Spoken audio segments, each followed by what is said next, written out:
හයි ඔගොල්ලෝ කවදා හරි කල්පනා කරලා තියෙනවද බොරුවක් කියනකොට ඔයගලගේ මොලේට මොකද වෙන්නේ කියලා? නෑනේ. අපි බොරුවක් කියනකොට හෝ ඇත්තක් කියනකොට මොලේට මොකද වෙන්නේ කියන එක පටන් ගන්න ප්‍රීෆ්‍රන්ටල් කෝටෙක්ස් එකෙන්. මේක තියෙන්නේ ඔයාගේ නළලට චුට්ටක් පිටිපස්සට වෙන්න. අපිට සාමාන්‍යයෙන් ඇත්තක් කියනකොට මොලේට ඉච්චර වෙහෙස වෙන්න දෙයක් නෑ. මොකද ඇත්ත කියන දේ නැචරල්, ඔටෝමැටික්. නමුත් බොරුව කියලා කියන දේ මෙන්ටල් ජිම්නාස්ටික් එකක්.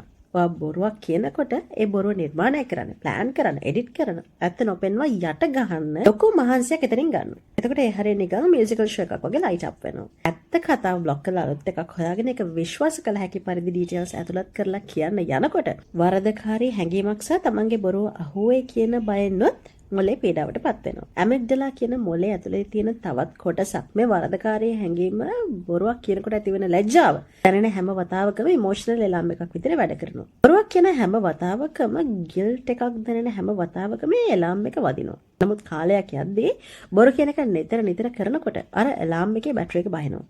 කලින් තරම් සැරට මියුසිකල් ෂෝ එකක් වගේ පත්තු වෙන්නේ නැහැ. බොරු කියලා තියෙන ලැජ්ජාව බය එතකොට නැතුව යනවා. බොරු කියලා පත්තියන් වුණාට පස්සේ ඇඟෙන්ම බොරු කියන්න බැරි අපහසු ගතිය නැති වෙලා යනවා. මං කියන්නේ ගියේ ඒක නෙමෙයි. මං කියන්නේ ගියේ බොරු කියනකොට මේ ප්‍රීෆ්‍රන්ටල් කෝටෙක්ස් එකේ ලයිට් පත්තු වෙන සෙටින් එක අනුර ප්‍රමුඛ මාලේ මාණ්ඩුවේ සෙට් එකේ ඇත්තේ ඩිෆෝල්ට් සෙටින් එකක් විදිහට.